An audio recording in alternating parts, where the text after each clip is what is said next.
Hello बच्चों। तो आज हम अपना थर्ड लेक्चर स्टार्ट करने जा रहे हैं ऑफ बेसिक अकाउंटिंग टर्म्स। हमने कुछ इम्पोर्टेंट टर्म्स पढ़े अभी तक अपनी दो क्लासेस में, और आज हम कुछ और इम्पोर्टेंट टर्म्स पढ़ने जा रहे हैं अपनी इस third class of accounting terms में। ठीक है, तो नोट करते हैं। आज का जो हमारा जो फर्स्ट अकाउंटिंग टर्म है वो है receipt.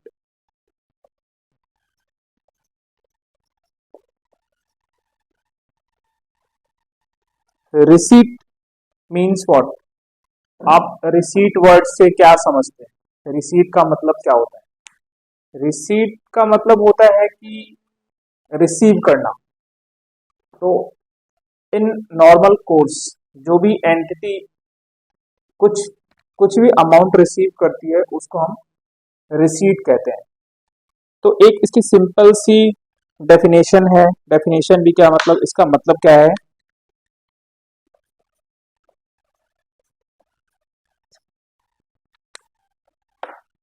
Any amount received or receivable by an entity is called receipt। तो रिसीट का सिंपल सा मतलब कोई भी अमाउंट जो एंटिटी को रिसीव हो गया है या फिर रिसीव होने वाला है, हम उसे रिसीट कहते हैं। अब हमारे अकाउंट्स के अंदर रिसीट दो कैटेगरी में डिवाइडेड है। एक है अपना first revenue receipt and second है कैपिटल रिसीट। तो पहले हम इसके बारे में समझते हैं। रेवेन्यू रिसीट क्या होते हैं? रेवेन्यू रिसीट हम उन सभी अमाउंट्स को बोलते हैं जो एक एंटिटी को मिलते हैं from where, from running the normal course of business. और नॉर्मल कोर्स ऑफ बिजनेस में entity might be good sell कर सकती है या फिर सर्विसेज प्रोवाइड कर सकती है। और बाकी रिसीट्स जो एंटिटी को गुड्स या सर्विसेज सेल करके नहीं मिल रहे हैं, उन रिसीट्स को हम कैपिटल रिसीट्स बोलते हैं। फॉर एग्जाम्पल, प्रोप्राइटर या ओनर अपनी कैपिटल उसने इंट्रोड्यूस किया बिजनेस के अंदर, तो वो एक कैपिटल रिसीट होगी। हमने किसी असेट को बेचा तो वो एक कैपिटल रिसीट होगी।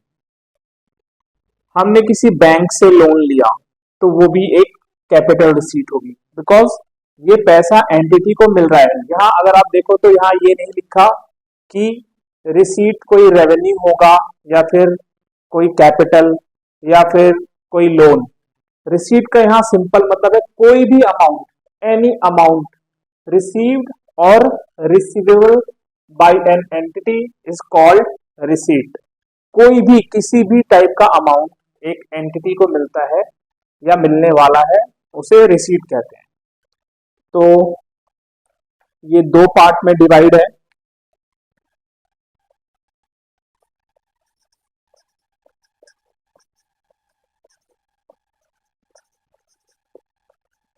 रेवेन्यू रिसीट एंड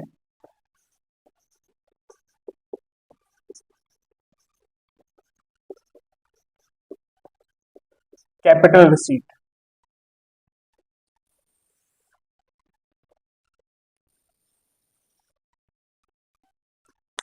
अब इसके अंदर हम लिखते हैं फर्स्ट पॉइंट इसका, any amount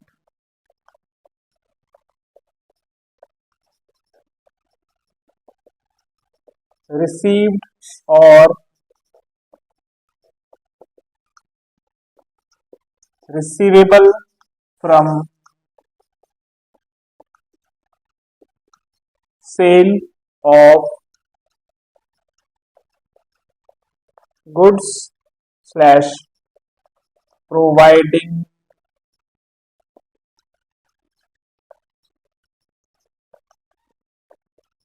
services in the normal course of business।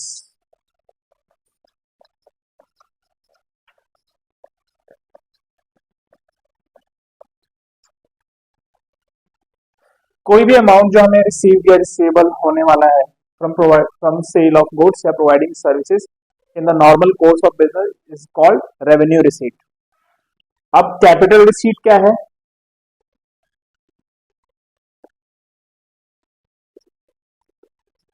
Any amount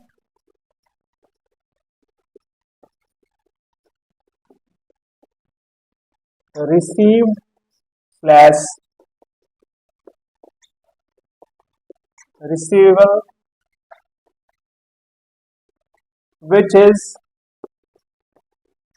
not a revenue receipt। और हम यहाँ पे क्या बोल सकते हैं, जो कि हमें गुड्स को सेल करने या सर्विसेज प्रोवाइडेड करने से नहीं मिल रहा। Is not any amount received और receivable which is not a revenue receipt is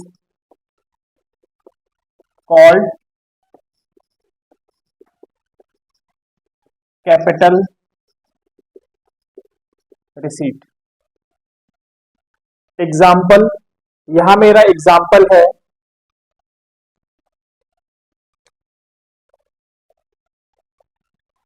मान लो मेरी एक फर्नीचर की शॉप है, तो उस फर्नीचर की शॉप में फर्नीचर बेचना is a normal course of business.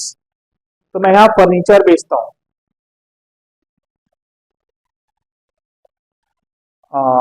मेरे बिजनेस का नाम है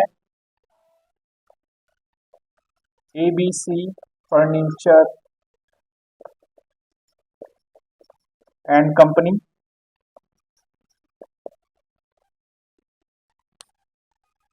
सोल्ड फर्नीचर।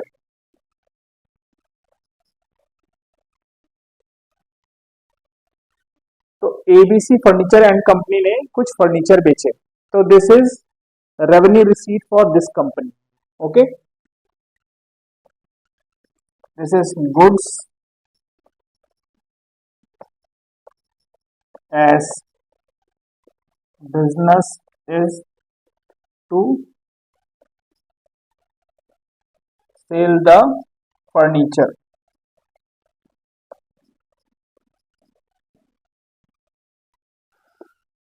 यहाँ पे मेरा बिजनेस फर्नीचर बेचने का है, ABC फर्नीचर एंड कंपनी का।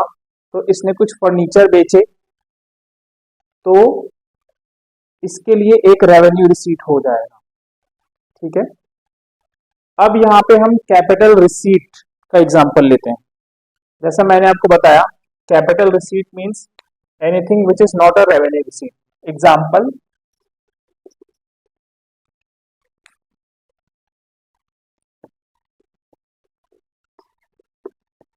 capital introduced by owner,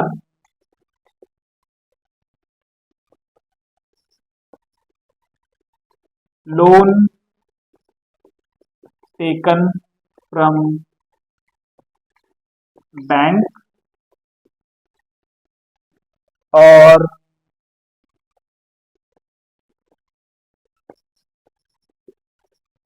cell of assets.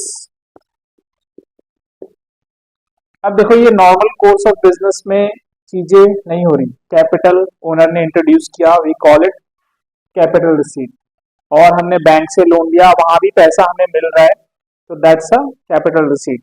या फिर हमने कोई असेट को बेचा। असेट बेचना किसी भी कंपनी के लिए उसकी असेट्स, जैसे मान लो एक नॉर्मल बिजनेस जिसका स्टेशनरी शॉप है, उसके पास कुछ फर्नीचर होंगे, टेबल होगी, चेयर होगी, जिसको यूज करके वो बिजनेस कर रहा है। तो अगर वो उन फर्नीचर को बेच दे तो वो उसके लिए असेट है, वो उसके लिए गुड्स नहीं है जो वो नॉर्मल कोर्स ऑफ बिजनेस में बेच रहा है। उसका नॉर्मल कोर्स ऑफ बिजनेस है pencil, rubber, cutter, books, notebook बेचना।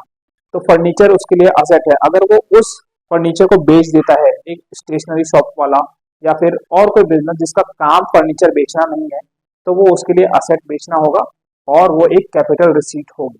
ओके, तो आप ये नोट करो, फिर आगे चलते हैं।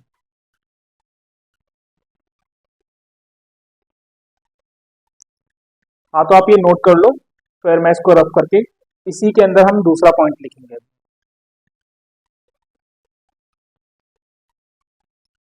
तो इसमें अभी नेक्स्ट पॉइंट है अपना, हमने इसको दो पार्ट में डिवाइड क्यों किया, क्या पर्पस है उसको डिवाइड करने का। अभी देखो, जो हमारा objective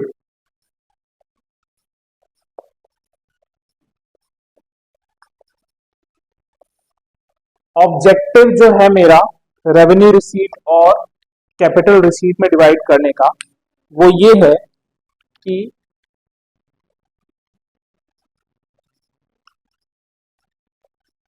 revenue receipts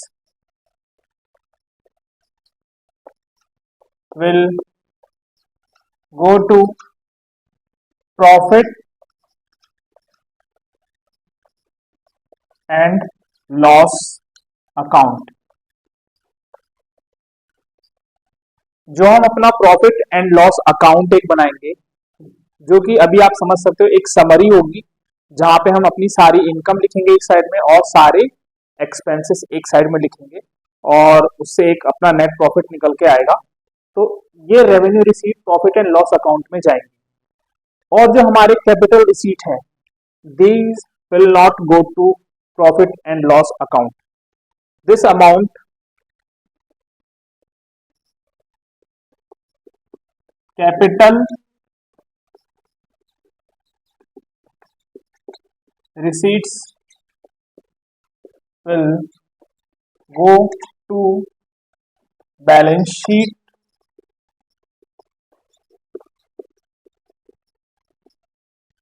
and it will affect our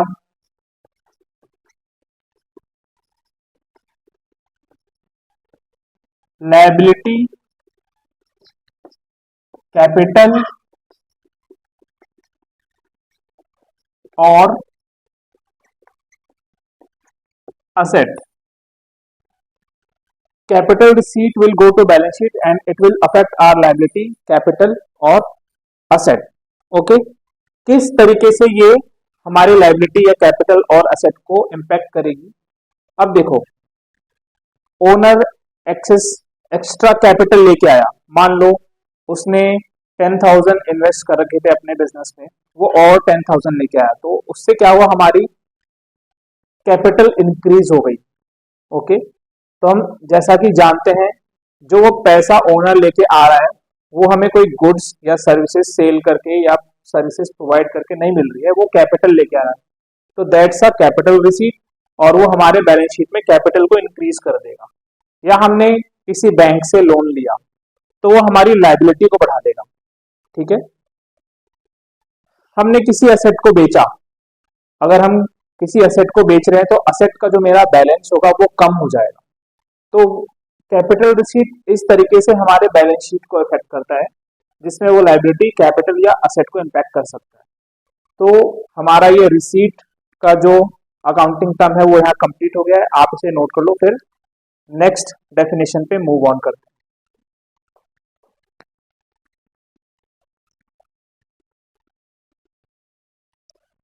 तो हमारा अभी जो नेक्स्ट टर्म है वो है एक्सपेंडिचर।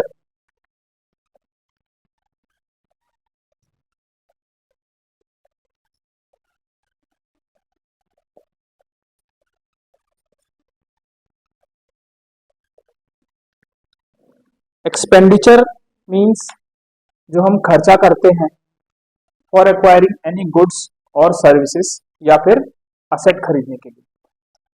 जैसे हम अपने नॉर्मल लाइफ के अंदर भी हर दिन कोई ना कोई खर्चा करते हैं।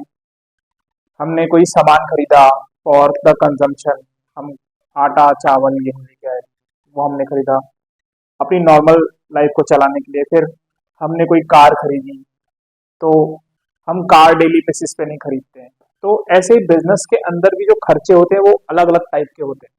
ठीक है, एक रूटीन नेचर के खर्चे होते हैं जो बिजनेस नॉर्मली करता है अपने आप को रन करने के लिए, और कुछ खर्चे ऐसे होते हैं जिससे वो अपनी कैपेसिटी इंक्रीज करता है, या फिर जो उसका daily routine means the normal course है जो बिजनेस का, जिससे वो इनकम अर्न करता है, उसको मेंटेन करने के लिए कुछ खर्चे करता है। तो पहले इसकी डेफिनेशन लिखते हैं एक बार।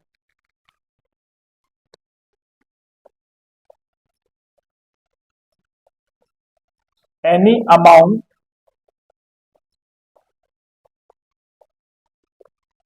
spent or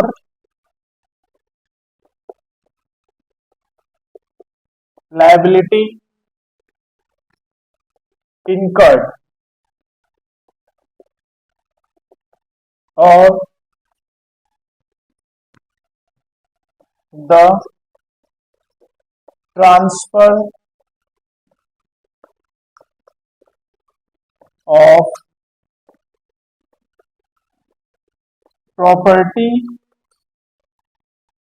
for acquiring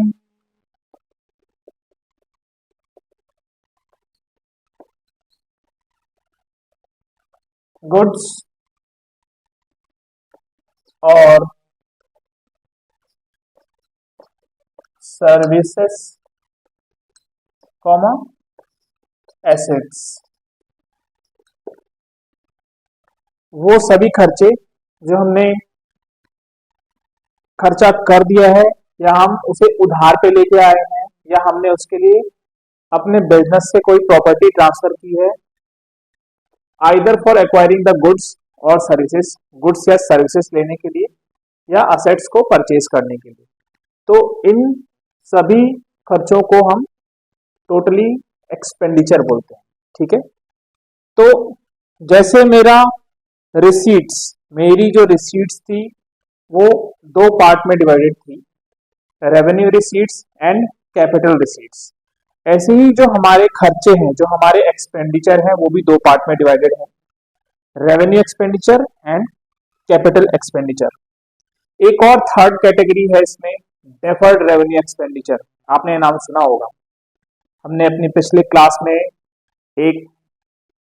एक अकाउंटिंग टर्म पढ़ा था, फिक्टिशियस असेट। वहां पे मैंने आपको एग्जांपल दिया था डेफर्ड रेवेन्यू एक्सपेंडिचर का।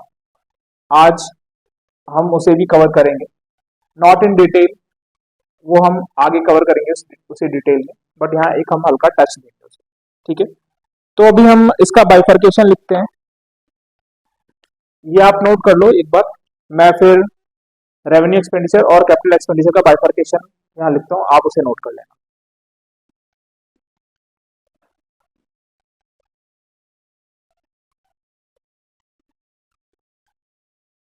हाँ तो बच्चों, तो जैसा मैंने बोला एक्सपेंडिचर तीन पार्ट में डिवाइड है। आप इसको नोट करने से पहले ये लिख लो, expenditure is divided into three parts. First is revenue expenditure, second is capital expenditure and third is deferred revenue expenditure. Okay, तो अभी हम इसे एक एक करके समझते हैं हमने क्या लिखा है। आप इसे नोट करते जाइए, साथ में मैं आपको बाद में भी टाइम दूंगा नोट करने का, आप पॉज करके नोट कर सकते हो। अब पहले इसे हम समझते हैं। तो रेवेन्यू एक्सपेंडिचर का क्या मतलब है? Expenditures the full benefit of which is received during one accounting period that is with in 1 year. वो सभी खर्चे जो हम करते हैं जिसका बेनिफिट हमें during one accounting period means within 12 months और we can say within 1 year हमें मिल जाता है, हम उसे रेवेन्यू एक्सपेंडिचर कहते हैं।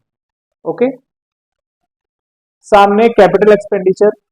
कैपिटल एक्सपेंडिचर मींस वो सभी खर्चे जिसका हमें बेनिफिट 1 साल से ज्यादा टाइम पीरियड के लिए मिलता है। जैसे हमने कोई असेट खरीद लिया तो उसका बेनिफिट मुझे ऐसा नहीं है कि जैसे मान लो मैंने एक कंप्यूटर खरीदा, कंप्यूटर या लैपटॉप अपने बिजनेस के लिए, वो कंप्यूटर या लैपटॉप जो है वो 1 साल में खत्म नहीं हो जाएगा। उसकी लाइफ एटलीस्ट 3 इयर्स और 4 इयर्स होगी, तो उस सिस्टम का, उस कंप्यूटर का बेनिफिट मुझे 1 साल से ज्यादा मिलने वाला है। ओके, नाउ अगर मैं इसकी बात करूं, अगर उस कंप्यूटर या लैपटॉप का मैंने, उसमें कुछ प्रॉब्लम आई, कुछ खराबी हुई, मैंने छोटा सा उसका रिपेयर करवाया या मेंटेनेंस करवाया, तो वो रिपेयर या मेंटेनेंस ज्यादा से ज्यादा 6 महीने या साल भर उसका बेनिफिट मुझे मिलने वाला है। या फिर कोई मशीनरी ले लो जिससे मैं गुड्स प्रोड्यूस करता हूँ, हमें मशीन का नॉर्मली हर 3 महीने, हर 6 महीने में मेंटेनेंस करवाना पड़ता है। फॉर एग्जाम्पल, आपके पास जो कार है उसका मेंटेनेंस हम हर 3 महीने या 4 महीने में करवाते हैं, सो दैट कि जो हमारी एवरेज 20 किलोमीटर पर लीटर है, तो उसकी एवरेज उतनी ही मेंटेन होती रहे। तो उसके लिए हम मेंटेनेंस कराते हैं उसका time to time, so that कि वो एवरेज मेंटेन हो पाए। तो उस एक्सपेंडिचर को हम रेवेन्यू एक्सपेंडिचर बोलते हैं। और अगर कार में मैं कोई नया इंजन लगवा दूं या फिर उसका पूरा इंजन ही चेंज कर दूं, जिससे उस कार की कैपेसिटी बढ़ जाए, जैसे मान लो अभी वो 20 kmpl का एवरेज दे रही है, 20 किलोमीटर पर लीटर का एवरेज दे रही है, मैंने उसका पूरा इंजन ही चेंज कर दिया। इंजन चेंज करने के लिए एक सब्सटेंशियल कॉस्ट आएगा मेरे को। सपोज 20 लाख की अगर गाड़ी है, तो मेरे को उसका पूरा इंजन चेंज करने के लिए माइट भी 8-9 लाख खर्च करने पड़े, ठीक है। बट मेंटेनेंस में मेरे को 10-20 हजार, 30 हजार रुपये देने पड़ते हैं और उस गाड़ी का मेंटेनेंस हो जाता है, सर्विसिंग हो जाती है, ठीक है।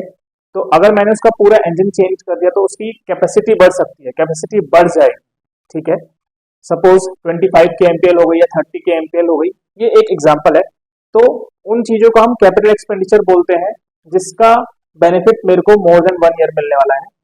Second, expenditure incurred for maintaining the earning capacity of business. तो ये रेवेन्यू एक्सपेंडिचर वो सभी खर्चे हैं जो मेरी अर्निंग कैपेसिटी ऑफ बिजनेस को मेंटेन करने के लिए होता है, जैसे मैंने अभी आपको कार का एग्जांपल दिया। In the same way, expenditure incurred for increasing the earning capacity, अगर मैंने पूरा इंजन ही चेंज कर दिया तो उस कार की कैपेसिटी बढ़ जाएगी, ठीक है। एग्जाम्पल आप लिख लो, एग्जाम्पल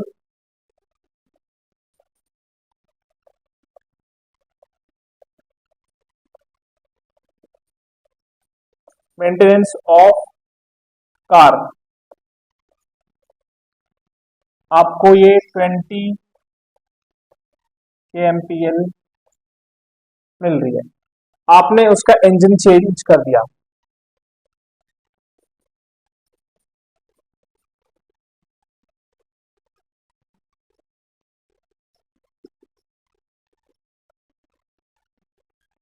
नाउ 30 kmpl,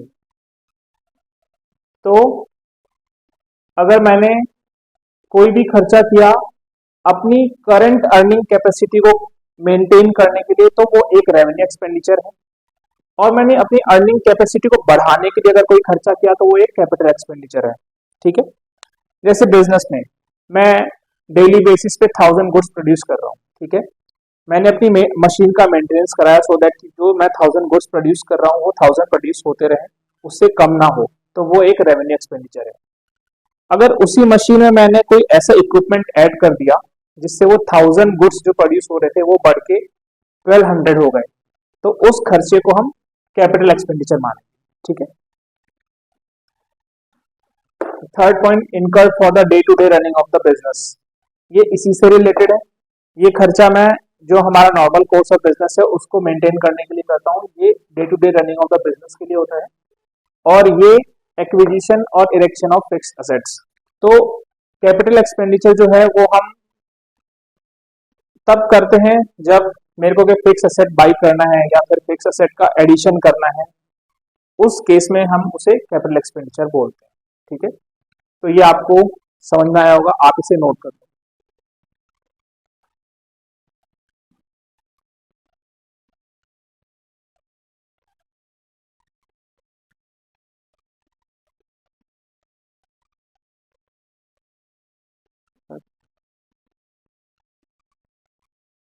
तो अब हमारा थर्ड पार्ट है deferred revenue expenditure. In expenditure,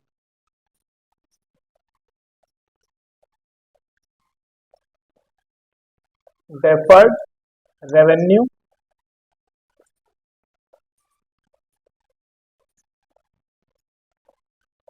expenditure.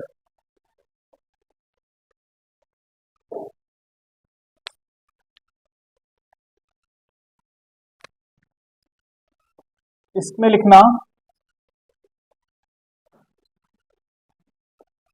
certain expenditures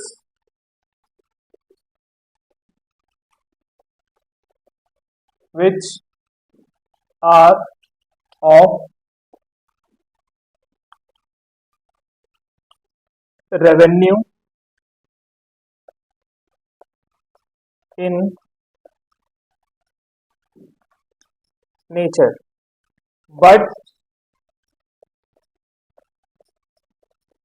the benefit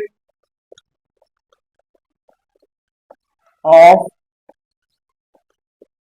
which will be derived for more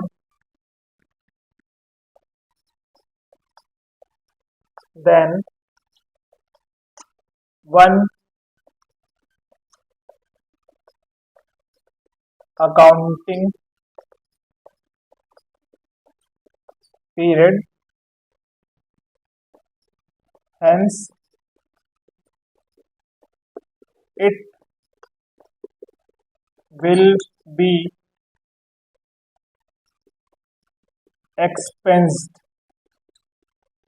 off in more than one accounting period.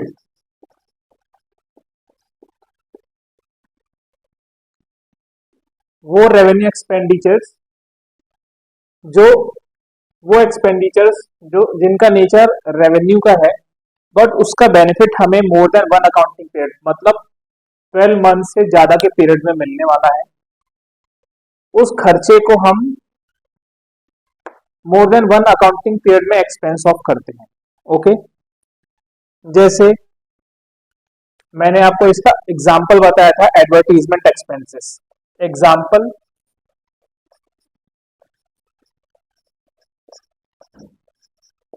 Advertisement expenses.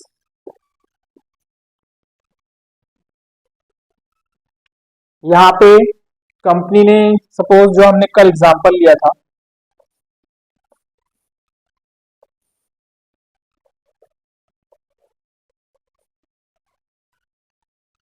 और यहाँ हमारे SR के इन्होंने इन्हें एडवर्टीजमेंट की सर्विसेज दी, इन्होंने इनके लिए एक एड निकाला और कंपनी ने इनको 7 करोड़ की पेमेंट की. ठीक है, अब कंपनी सोचती है कि इस एडवर्टीजमेंट का जो बेनिफिट है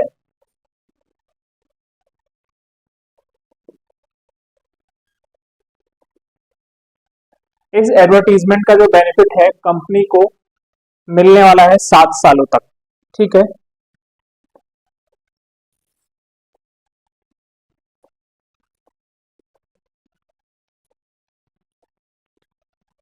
तो कंपनी अब क्या करेगी, कंपनी इस 7 करोड़ को एक साल के अंदर प्रॉफिट एंड लॉस अकाउंट में एक्सपेंस की तरह नहीं शो करेगी. कंपनी हर साल 1 CR दिखाएगी. तो कंपनी इसे 7 सालों के अंदर 1 CR करके अपने प्रॉफिट एंड लॉस अकाउंट के अंदर लेके जाएगी. ठीक है, जो बैलेंस, जैसे मान लो यहाँ पे कंपनी ने 1 CR को प्रॉफिट एंड लॉस अकाउंट में दिखाया, शो किया, जो 6 करोड़ का बैलेंस है जो प्रॉफिट एंड लॉस अकाउंट में नहीं दिखा रहे हैं, वो उसे कहाँ दिखाएंगे? मैंने जो कल आपको बताया था फिक्टिशियस असेट, तो वो 6 करोड़ रुपए हमारे बैलेंस शीट के अंदर असेट साइड पे दिखाई देंगे एज अ फिक्टिशियस असेट, झूठ मूठ की असेट्स। ठीक है, तो आप ये नोट कर लो, फिर आगे चलते हैं।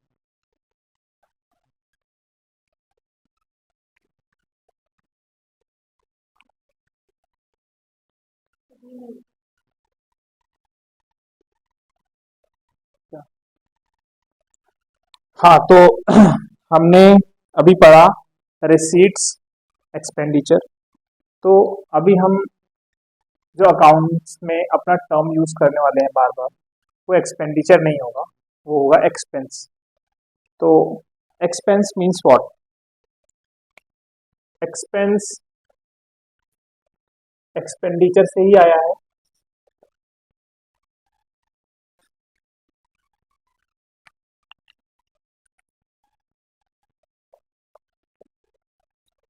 Amount spent for generating revenue,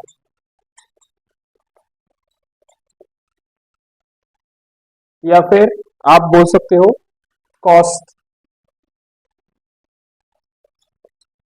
cost incurred for generating revenue. अब इसके एग्जाम्पल जैसे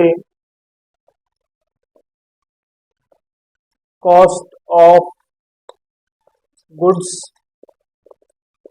सोल्ड, वो गुड्स जिन्हें हमें बेचा उसका cost, salary, rent,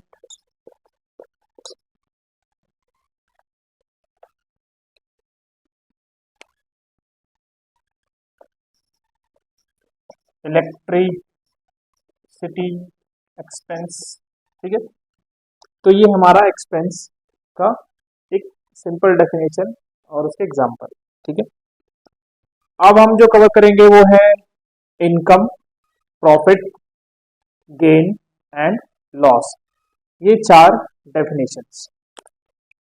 income, profit और गेन, ये एक नॉर्मल लेमैन के लिए जिसको अकाउंट्स नहीं पता, इनकम, प्रॉफिट और गेन उसके लिए सिमिलर या फिर सेम हो सकते हैं। और प्रैक्टिकल लाइफ में जब हम अपनी अकाउंटिंग या फिर प्रैक्टिस करते हैं या कहीं कंपनी में काम करते हैं, तो हम भी इतना डिफ्रेंशिएट नहीं करते कि इनकम क्या है, प्रॉफिट क्या है और गेन क्या है। बट हमारे क्लास 11th के अंदर इसका एक इम्पोर्टेंस है। आपके पास अगर कोई 1 मार्क्स का क्वेश्चन आता है या फिर कोई ट्रिकी क्वेश्चन आता है जहाँ पे आपको प्रॉफिट लिखा है या फिर गेन लिखा है, तो वहाँ पे आइडेंटिफाई करना बहुत इम्पोर्टेंट हो जाता है। ठीक है, तो हम कवर करते हैं। सबसे पहले अपना आएगा प्रॉफिट, तो लिखो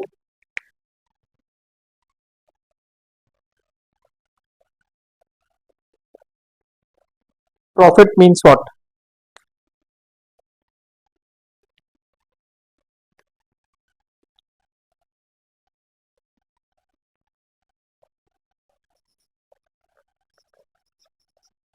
access of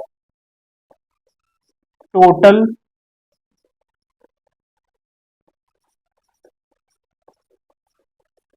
revenue over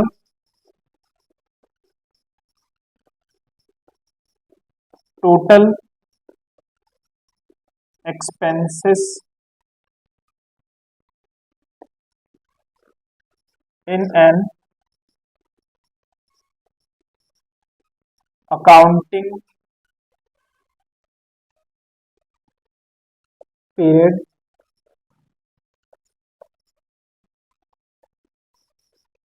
from normal course of business।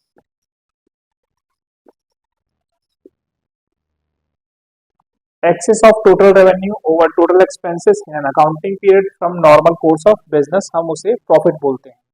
ठीक है, तो अगर आप इसका एक इक्वेशन लिखना चाहो,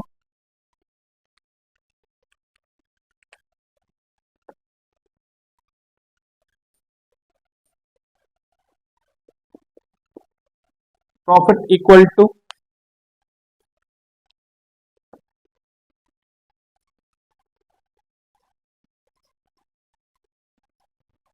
रेवेन्यू माइनस एक्सपेंसेस। ठीक है,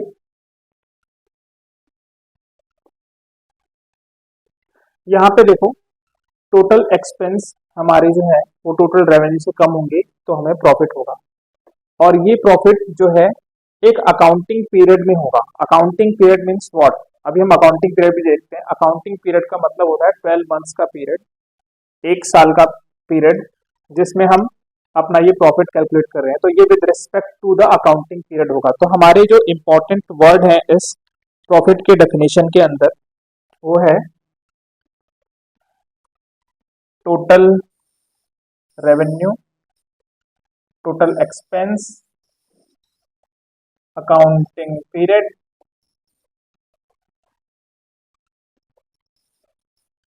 from normal course of business. Okay, तो ये इंपॉर्टेंट टर्म्स हैं इसके अंदर, आप समझ लो हमने इंपॉर्टेंट टर्म से ये डेफिनेशन बनाया। इस प्रॉफिट के अंदर दो पार्ट होते हैं, एक होता है ग्रॉस प्रॉफिट और एक होता है नेट प्रॉफिट। ठीक है, तो मैं यहाँ साइड में लिखता हूँ,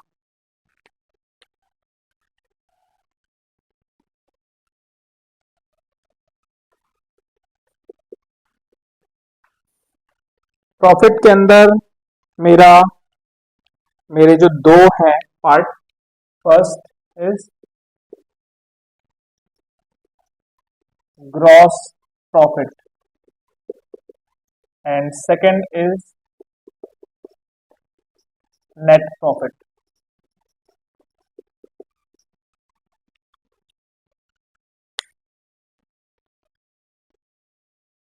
इसका इक्वेशन या इसका formula revenue minus direct expenses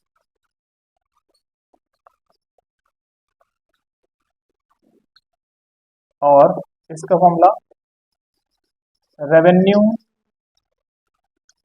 minus total expenses.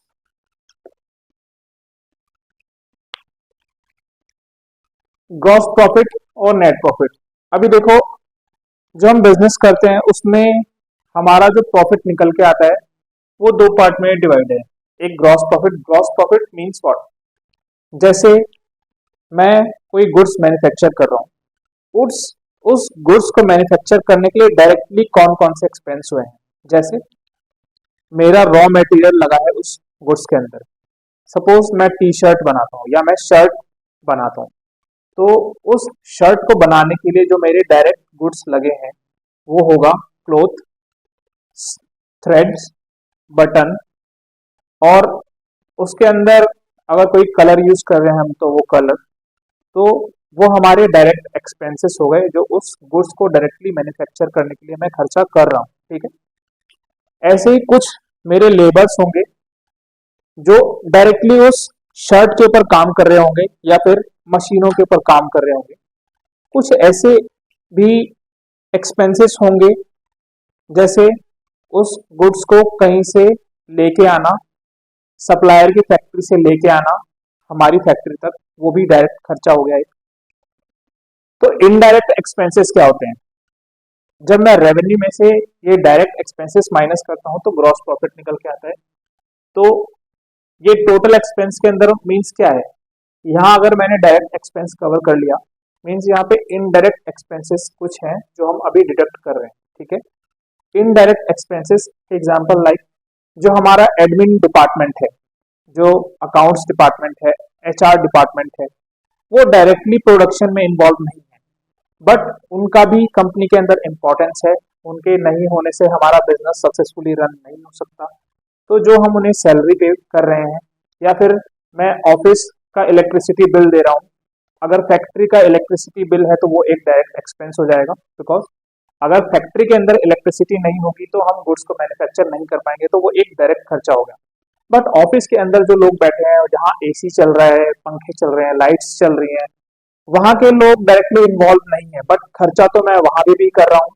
तो all those expenses are indirect expenses, जो कि हमारे इस पार्ट में कवर होते हैं। और जब हम उन्हें रेवेन्यू से रिड्यूस करते हैं तो हमारा नेट प्रॉफिट निकल के आता है। इसके ऊपर हमारा पूरा एक चैप्टर है क्लास 11th में ही, तो हम इसे वहां डिटेल में कवर करेंगे। ठीक है, अभी आप नोट कर लो, फिर मैं इसे रब करता हूँ।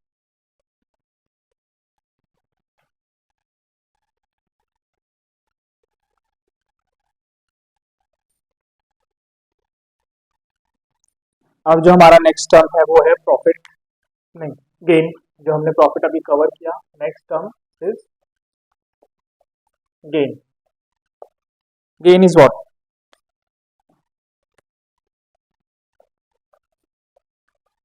Profit earned from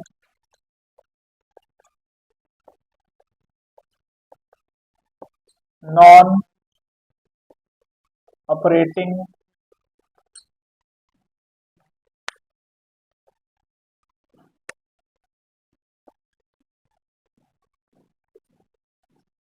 activities of the business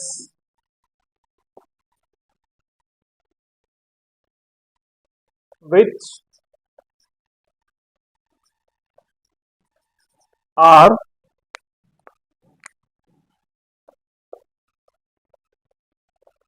incidental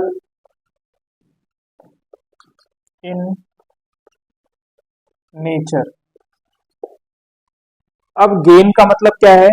gain वो प्रॉफिट है जो हमें नॉर्मल कोर्स ऑफ बिजनेस, मतलब हमारे ऑपरेटिंग एक्टिविटी जो हम काम करते हैं उससे वो फायदा नहीं हुआ है, बट नॉन ऑपरेटिंग एक्टिविटी जो हमारी बिजनेस का इंसिडेंटल है।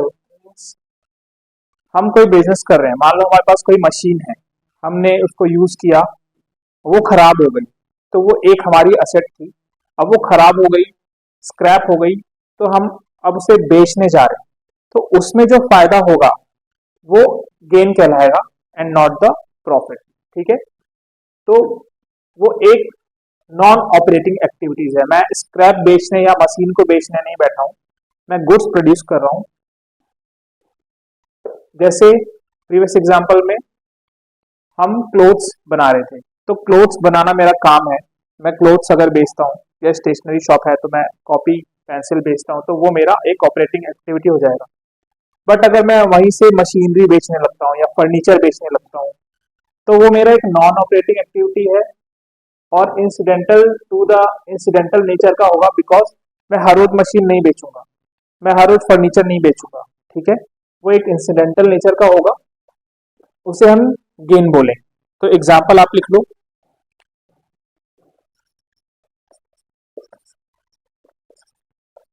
सेल ऑफ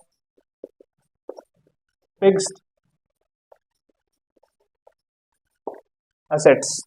ओके, तो ये हमारा गेन हुआ। अब हम कवर करते हैं अपना इनकम का part. Okay,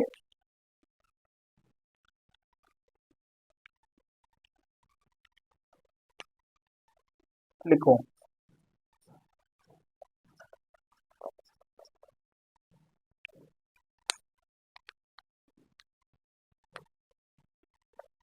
income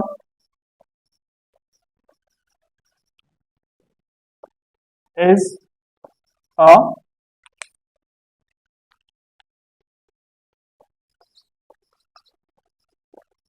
broader term and it includes both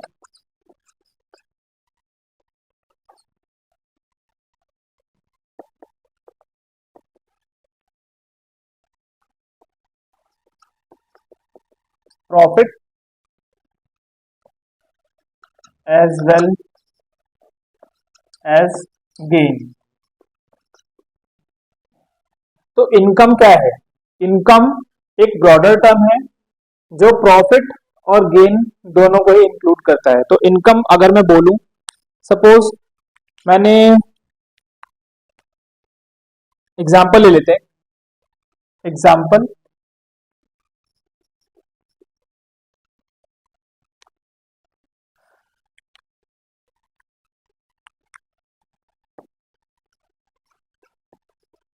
हमने गुड्स बेचे 1 लाख रुपए के, ठीक है।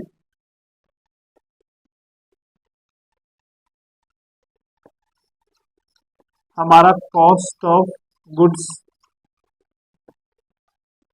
सोल्ड था 60,000। हमारे एक्सपेंसेस जो थे, including every expense, direct and indirect, okay, direct plus indirect, 20,000।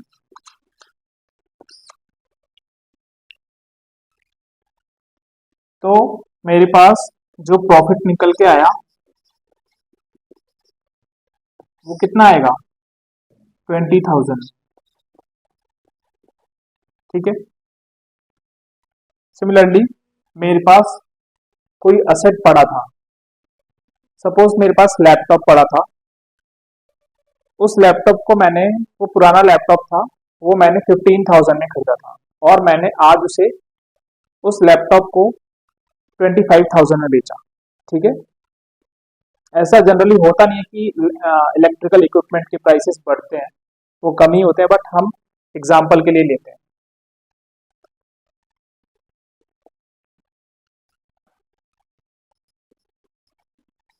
Laptop sold for 25,000 और मेरा जो ये लैपटॉप है इस केस में असेट है मेरा, ठीक है।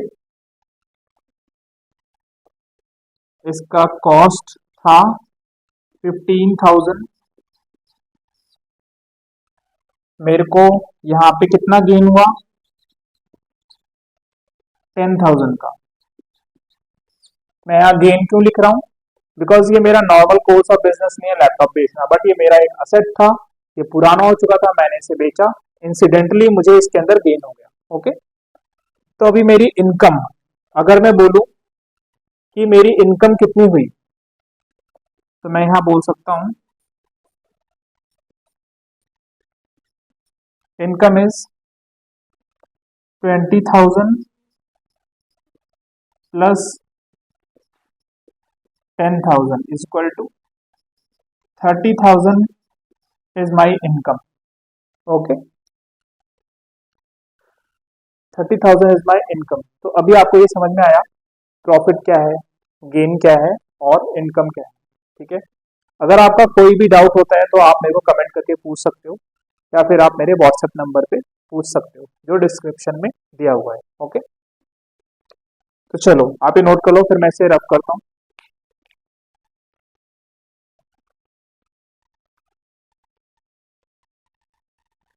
तो अब हम नेक्स्ट जो अकाउंटिंग टर्म कवर करेंगे वो है फाइनेंशियल ईयर। फाइनेंशियल ईयर क्या होता है?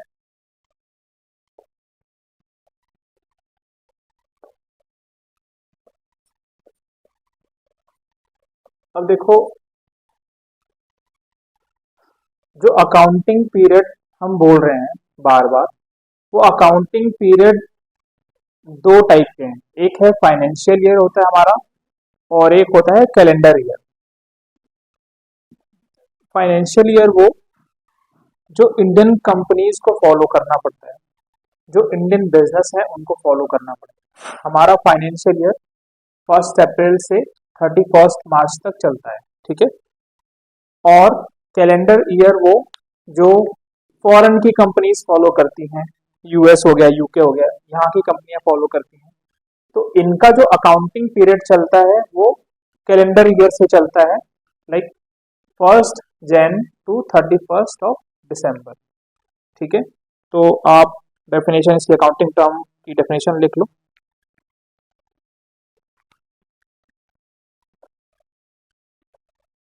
It is a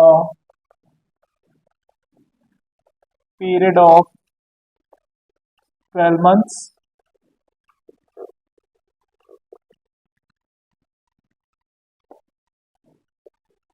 used by business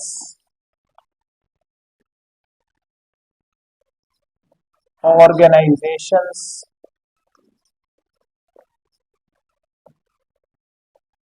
to assess its profit and loss and position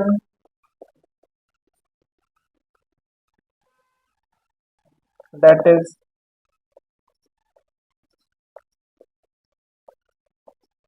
balance sheet at year end. Financial year begin from 1st अप्रैल, यहाँ पे हम x कर देते हैं, 1st अप्रैल से स्टार्ट होता है and ends on 31st March of next year. तो सपोज हमारा, हम इसे यहाँ पे लिख सकते हैं अपना 24 और ये हो गया हमारा 25, ठीक है। तो 1 अप्रैल से स्टार्ट होता है और 31 मार्च को खत्म होता है financial year. And calendar year का जो डेफिनेशन है वो भी सेम होगा, बट उसका जो पीरियड होता है वो अलग होता है।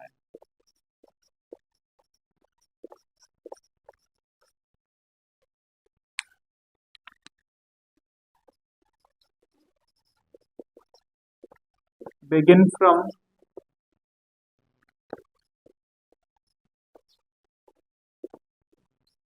1st Jan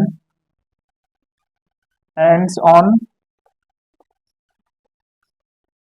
31st December, ठीक है। तो ये हमारा फाइनेंशियल ईयर का टर्म कब से स्टार्ट होता है, कब एंड होता है, और कैलेंडर ईयर। ओके, चलो अब आगे कवर करते हैं, नोट कर लो आप।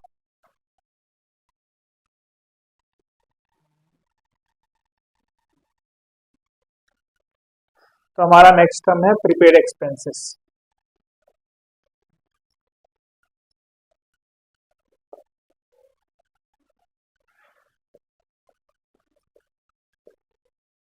प्रीपेड एक्सपेंसेस,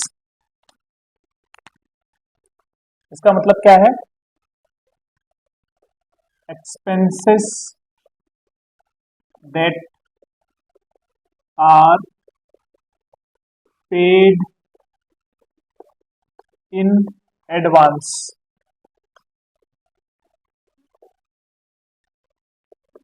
that is, अभी लिख लो, relating to next financial year। वो एक्सपेंसेस जो अभी हमारा खर्चा नहीं है बट हमने उसे एडवांस में पे कर दिया है। फॉर एग्जाम्पल, आपने देखा होगा हम कभी कभी स्कूल की फीस एडवांस में जमा कर देते हैं। जैसे मेरे को इस मंथ की फीस देनी है, बट कौन बार बार स्कूल पे जाए, पेरेंट्स ऐसा सोचते हैं कि कौन बार बार स्कूल में जाए जब बच्चे छोटे छोटे होते हैं। तो वो एक बार में 3 महीने की या 6 महीने की फीस स्कूल में जमा कर देते हैं, ठीक है। तो उन्हें फिर बार बार स्कूल में नहीं जाना पड़ता और वो फीस चलती रहती है। तो ऐसे ही बिजनेस के केस में क्या होता है, जैसे अगर बिजनेस एंटिटी ने कोई प्रीमिसेस रेंट पे ले रखा है, कोई बिल्डिंग रेंट पे ले रखी है, तो सपोज ये हमारा फाइनेंशियल ईयर है,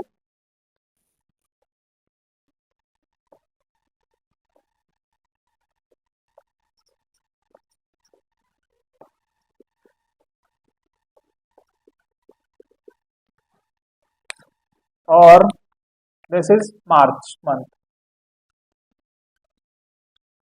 आपका रेंट जो है वो है at the rate 50,000 per month. जो हमने जो हम बिजनेस कर रहे हैं वो हम रेंटेड रेंट पे ली हुई बिल्डिंग में कर रहे हैं, जिसका रेंट 50,000 पर मंथ है। तो ओनर ने सोचा कि मैं एक बार में 3 महीने का रेंट पे कर देता हूँ, तो उसने रेंट पे किया। Rent paid for 3 months on 31st March including month of March। तो ओनर ने यहाँ पे रेंट का पेमेंट किया 3 महीने का, जिसमें एक रेंट था यहाँ 50,000 मंथ मार्च का, और दो जो हमारे पेमेंट है वो नेक्स्ट मंथ के थे 50,000 50,000। ठीक है।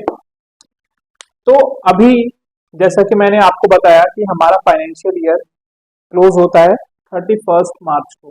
ठीक है, यहाँ पे तो जब मैं यहाँ पे अपना profit and loss statement, profit and loss account बनाऊंगा या फिर बैलेंस शीट बनाऊंगा, तो उसमें ये जो मैंने पेमेंट किया है,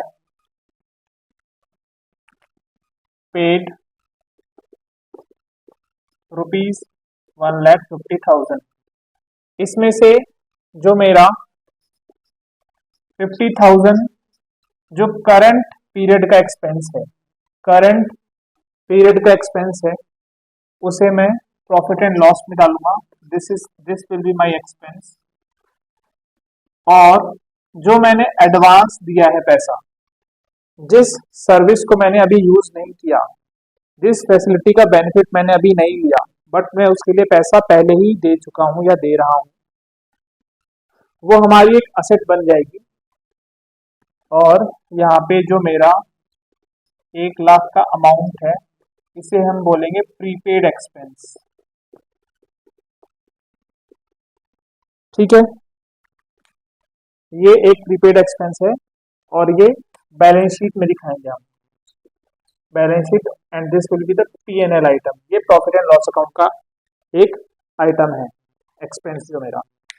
अब मैं प्रीपेड एक्सपेंस को असेट क्यों बोल रहा हूँ? हमने असेट की जो डेफिनेशन पढ़ी थी उसमें क्या पढ़ा था कि कोई भी ऐसी चीज जिससे मेरे को फ्यूचर इकोनॉमिक बेनिफिट मिलने वाला है। ठीक है, तो क्या इस प्रीपेड एक्सपेंस से मेरे को कोई फ्यूचर इकोनॉमिक बेनिफिट मिलने वाला है? हाँ या ना? अब देखो, मैंने यहाँ 2 महीने का रेंट पेमेंट कर दिया जो कि एडवांस में किया, 1,00,000। क्या इस अमाउंट से मेरे को कोई फ्यूचर बेनिफिट मिलेगा? यस, मैं आगे आने वाले 2 महीनों के लिए इस बिल्डिंग को यूज कर सकता हूँ विदाउट पेइंग एनी अमाउंट, क्योंकि मैं एडवांस में पेमेंट कर चुका हूँ। ठीक है, तो ये एक असेट है। और किस टाइप की असेट है? This is a current asset.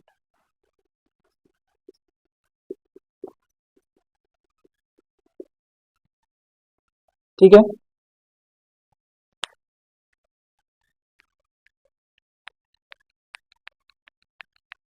अब आपको एक टर्म याद है, डेफर्ड रेवेन्यू एक्सपेंडिचर। उसमें भी तो हम ऐसे ही करते थे कि हमने आज पेमेंट कर दिया बट हमें उसका बेनिफिट फ्यूचर में मिलने वाला है। तो वो प्रीपेड एक्सपेंस से अलग कैसे है? क्या आप सोच सकते हो उसको?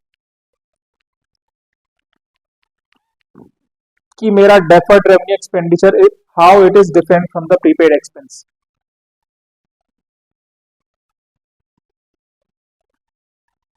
तो देखो, प्रीपेड एक्सपेंस जो है मेरा,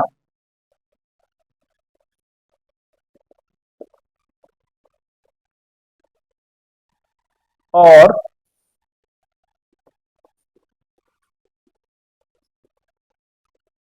डेफर्ड रेवेन्यू एक्सपेंडिचर है जो मेरा, अब ये मत बोलना कि ये करंट असेट है और एक फिक्टिशियस असेट है। यहाँ पे जो मेरा मेन डिफरेंस है, यहाँ पे प्रीपेड एक्सपेंस के केस में we know the exact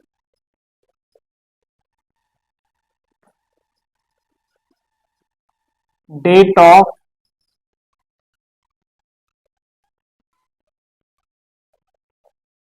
expiry of the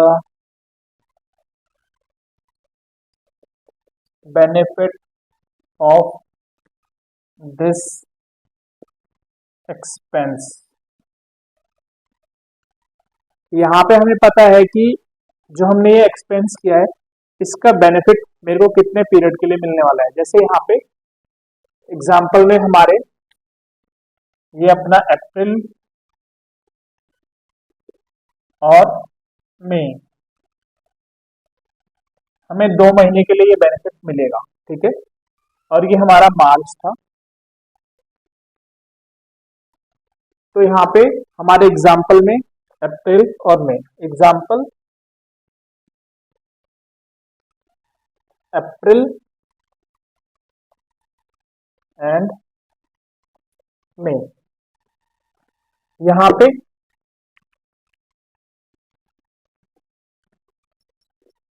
we don't know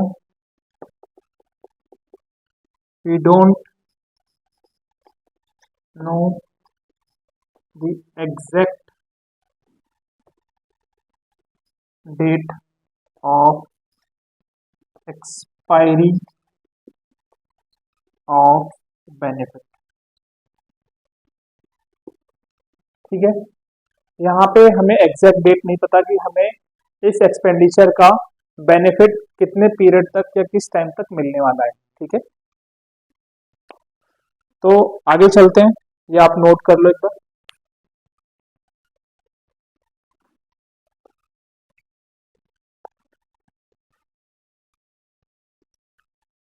तो आज का हमारा आखिरी टर्म जो अभी हमने इनकम प्रॉफिट और गेन डिस्कस किया, हमारा उसमें एक टर्म जो रह गया लॉस, उसे हम कवर कर लेते हैं और आज हम अपनी क्लास फिर एंड करेंगे, ठीक है। तो लॉस क्या है?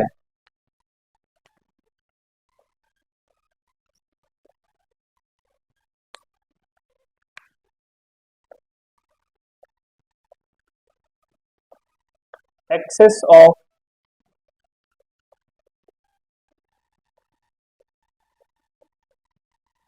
of expenses over revenue. अब इसमें ऐसा कोई बाइफर्केशन नहीं है कि ये कौन सा लॉस है और अभी नहीं, ठीक है। Loss means loss. तो इसका equation loss is equal to expenses minus revenue, ठीक है। तो ये आज का हमारा आखिरी अकाउंटिंग टर्म है, लास्ट अकाउंटिंग टर्म है। हम अपनी नेक्स्ट क्लास में बचे हुए अकाउंटिंग टर्म्स को कवर करेंगे और फिर ये हमारा चैप्टर कंप्लीट हो जाएगा, ओके। तो आप इसे थॉरली रिवाइज कर लें एक बार, सो दैट कि हम जैसे जैसे आगे प्रोसीड करेंगे आपको अकाउंटिंग टर्म्स जो भी हम टेक्निकल टर्म्स सब यूज करेंगे उसमें डिफिकल्टी ना हो, ठीक है। और आपके जो भी क्वेश्चन है, जो भी डाउट है, आप कमेंट्स में दें, I will resolve those doubts, okay. तो आज के लिए गुड बाय।